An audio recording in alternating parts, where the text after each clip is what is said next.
Unser gestriges Nachtmahl fiel bescheiden aus. Ein paar kleine Wachteleier in der Pfanne, dem Umstand geschuldet, dass gestern Sonntag war und man nicht einkaufen konnte. Heute ist Montag. In den Betten unseres Quartiers schläft es sich so gut, dass wir beide erst spät wach werden.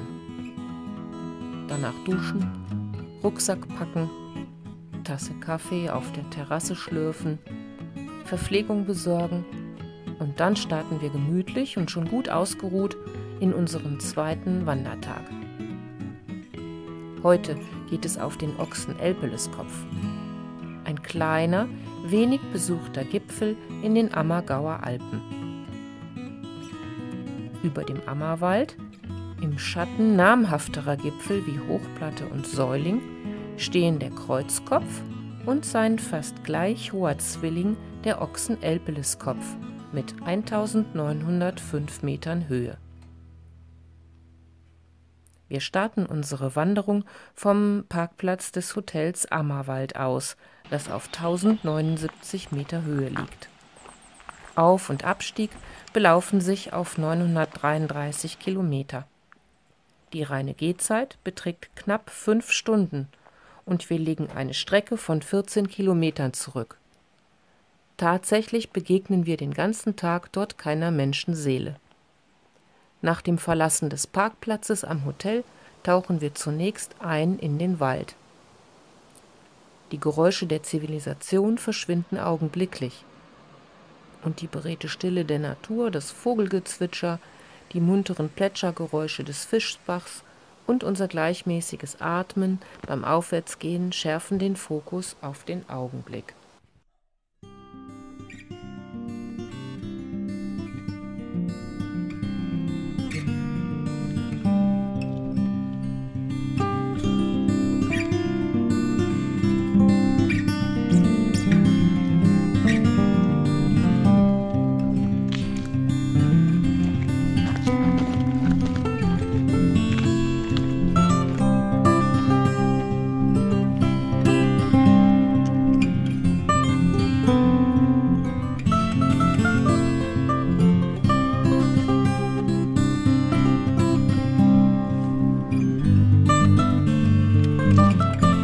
Über einen komfortablen Weg steigen wir nun durch lichten Wald zügig bergauf.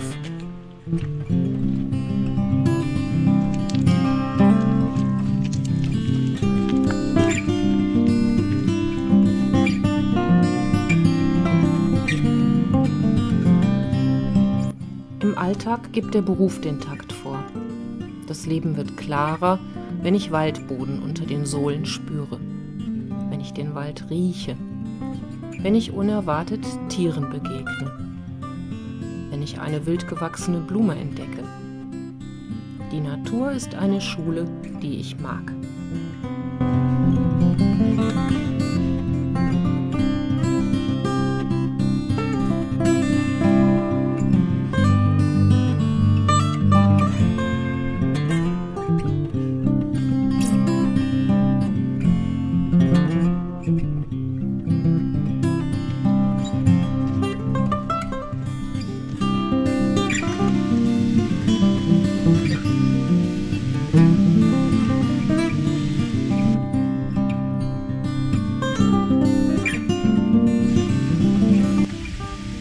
Knappen Stunde Gesamtgehzeit treffen wir auf eine Holzbrücke und einen netten plätschernden Wasserfall.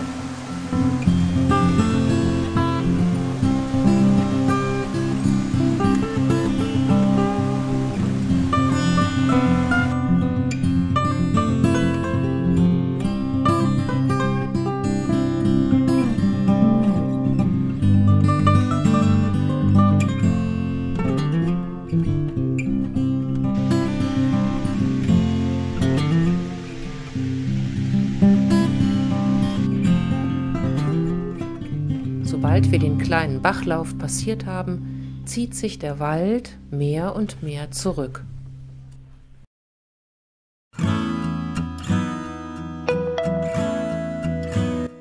Nach weiteren 15 Minuten erreichen wir die Jägerhütte, die auf einer schönen Almwiese liegt.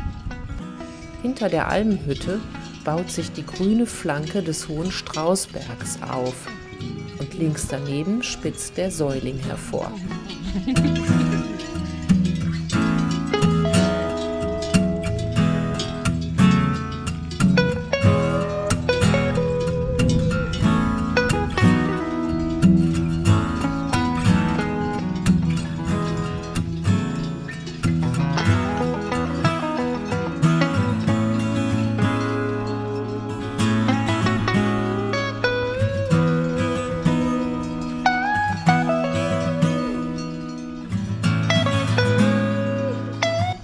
Kurz vor der Jägerhütte biegen wir scharf links zum Ochsen-Elpeliskopf ab. Hier geht's scharf nach links. Ochsen-Elpeliskopf. Da müssen wir hoch. Steht es da? Ja.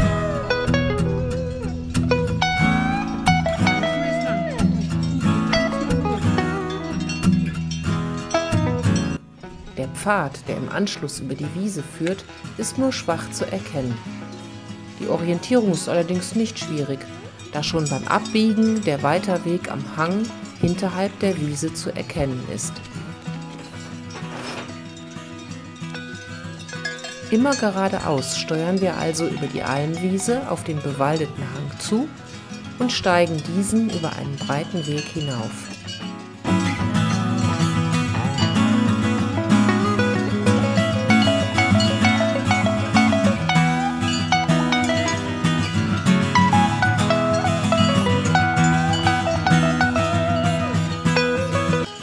Ein bisschen aufregend, so mitten durch Kühe durchzugehen.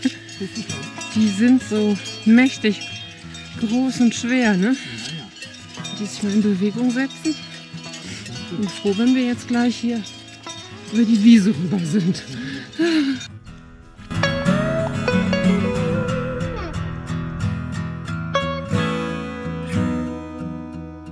So, wir kommen von der Jägerhütte. Und jetzt geht es zum Ochsen-Elpeliskopf. Noch eine gute Stunde, würde ich sagen. Hier ist es sehr steil und geröllig. Christianes Lieblingsterrain, also mit einem Wort. Aber wir haben hier einen schönen Ausblick. Und so ein schöner Ausblick, der kann einen ja auch motivieren.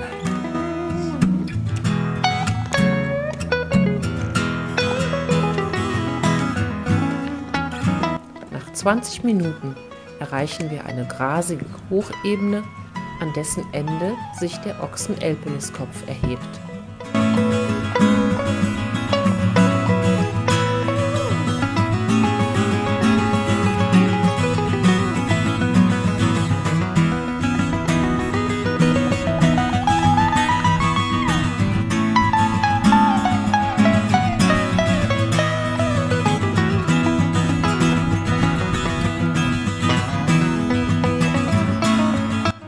Nach einer Linkskurve gelangen wir zur unbewirtschafteten Hirschwengalpe.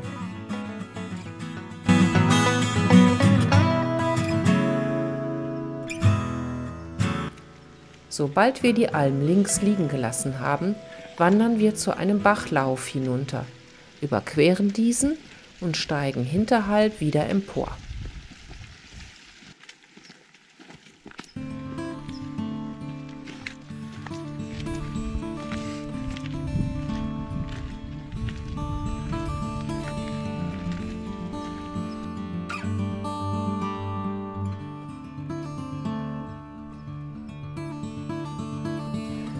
Eine gute Stunde. Dann sind wir oben. Nach etwa 10 Minuten nach dem Passieren der Hirschwengalpe erreichen wir einen weiteren Wegweiser. Hier zweigt nach rechts der Weg zum Ochsen-Elpeliskopf ab. Über einen latschenbewachsenen Rücken kann man hier hinaufsteigen.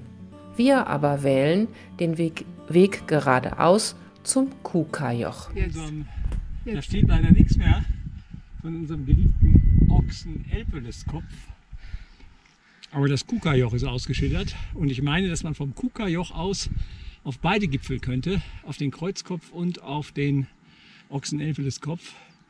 Deswegen wäre mein Vorschlag, statt diesen Weg hier rechts hoch zu nehmen, der nicht ausgeschildert ist, dass wir jetzt zum Kuhkajoch marschieren und dann mal gucken, ob wir da hochkommen.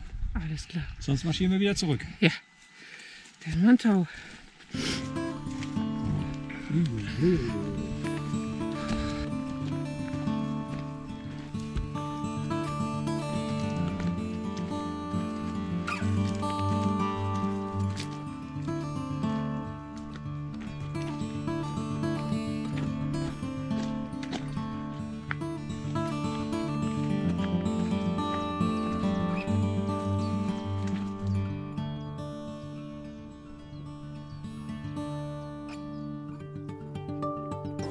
Mal gespannt,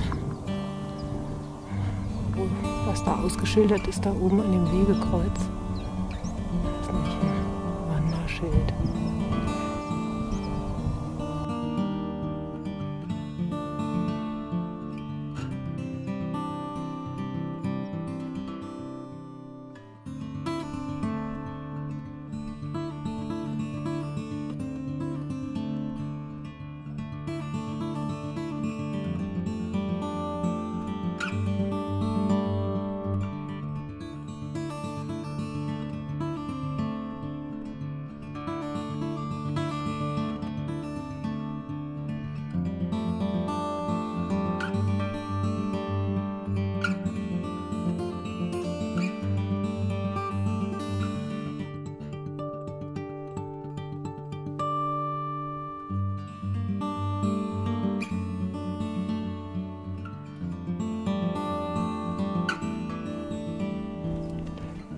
Aufstieg zum Kuka-Joch in steilen Serpentinen geht es hier einen Grashang hoch.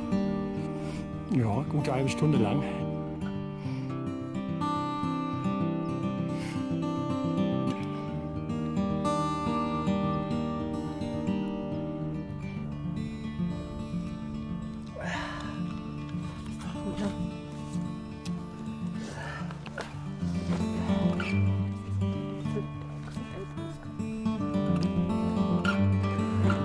Cool, ne?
So, die Christiane, die letzten Meter zum Ochsen-Elpeleskopf. Über 19 Meter hoch und die Christiane berührt das Gipfelkreuz. Das ist anstrengend gewesen. Ja. 12.07. errichtet. 12.07., ne? Da ist auch ein Jesus dran. Hier, ja, so Richtung Neuschwanstein, würde ich sagen. Könnte der Forgensee sein. ist auf jeden Fall Deutschland. Ja, und was haben wir da?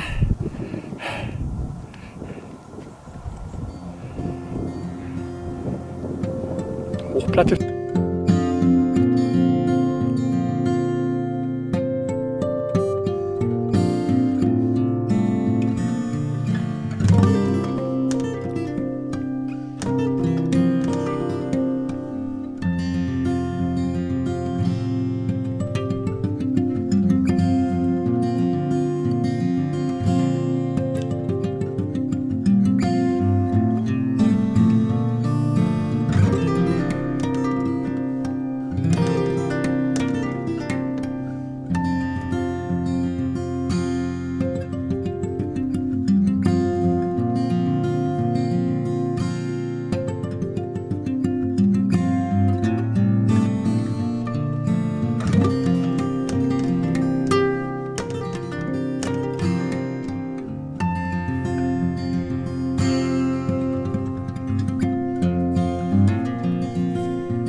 Grenzstein.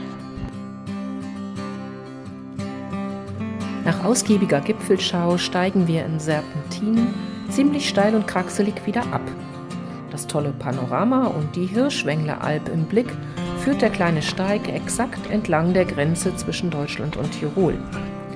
Die kurvenreiche Abwärtsbewegung lässt uns die Grenze im Zickzack zigmal von Deutschland nach Tirol und umgekehrt überqueren. Später auf unserem Handy zählen wir um die 15 Corona-Benachrichtigungen wegen der wiederholten Übertretung der Landesgrenze. Heute waren wir also buchstäblich Grenzgänger.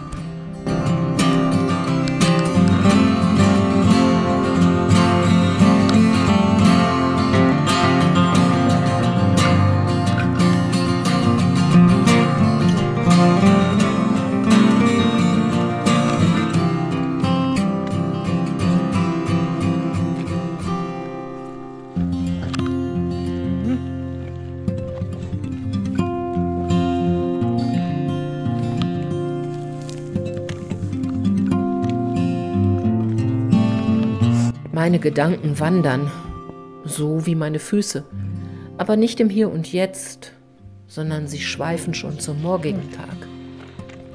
Unser 3. Tag soll wettertechnisch fantastisch werden. Das passt zu unseren Planungen, auf den Höllkopf zu steigen.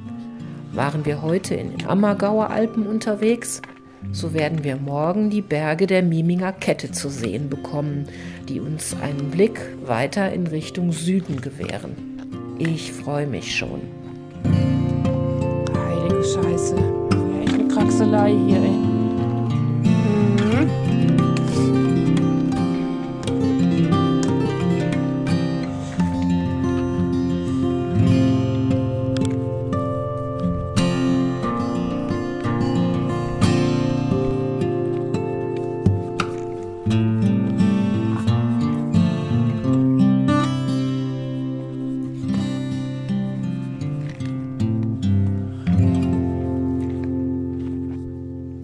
Nach einer halben Stunde erreichen wir wieder die Hirschwengler-Alpe und eine weitere Stunde später befinden wir uns wieder auf dem Schützensteig am Wasserfall. Erstmal einen schönen Obstler, ne? Quellwasser aus Lermoos. Das zischt. Na, wie viele Umdrehungen hat das? 40? Aber rechtsdrehend. Der Rest ist schnell abgestiegen.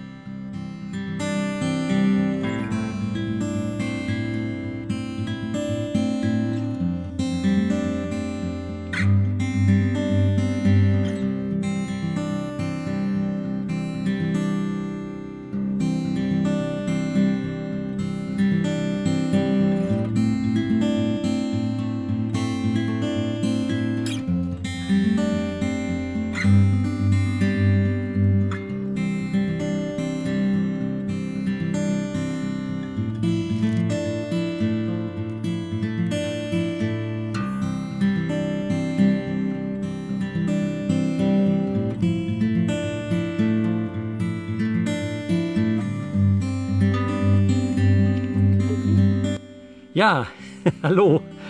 Hier sind zwei müde Krieger. Wir haben wieder eine Tour hinter uns. Heute ist unser zweiter Urlaubstag, Montag, 5. Juli. Und wir stehen hier am Hotel Ammerwald. Und von hier sind wir heute Morgen gestartet über den Schützensteig zur Jägerhütte bis hin zum Ochsenelpeleskopf, so ist es, ne? Der fast 2000 Meter hoch war, ne? Ja. Also das Kuka ist toll, also ihr werdet die Fotos sehen und oder habt sie gesehen. Und ja, und dann sind wir vom Kuka aus erst auf den Gipfel rauf und dann über diesen anderen Pfad runter. Und ja, das nimmt sich nicht viel. Ich persönlich fand den vom Kuka etwas schwieriger, weil da war es zumindest zu einer Seite hin, war es ein bisschen abschüssig und ja, es war manchmal ein bisschen rutschig und felsig. Ne? Aber insgesamt ist es eine rote Tour und diese Klassifikation ist auch zutreffend. Ne? Der Ochsenelpeleskopf ist 1900 und ein paar gequetschte Meter hoch. Genau. Und wir sind 24.400 Schritte gelaufen, fast 19 Kilometer. Mit dem Kameraaufstellen, hin und her laufen, sicherlich mehr. Ja, wir waren unterwegs von heute Morgen heute Morgen nicht, 11:30 war es, ne? Mittags sind wir gestartet, 11:30. Ja, etwa. Und jetzt haben wir 7:15. Genau, so war es. Ne? Also, war eine schöne Tour, hat uns Spaß gemacht. Wir sind jetzt ein bisschen müde, da bringen wir die Begeisterung nicht so rüber. Aber ihr werdet das an den Bildern sehen. Es ist wirklich eine lohnenswerte Tour, die man jedem empfehlen kann, der hier in der Gegend Urlaub macht. Und jetzt müssen wir baden. Genau, wir sehen uns. Ciao, ciao. Tschüss.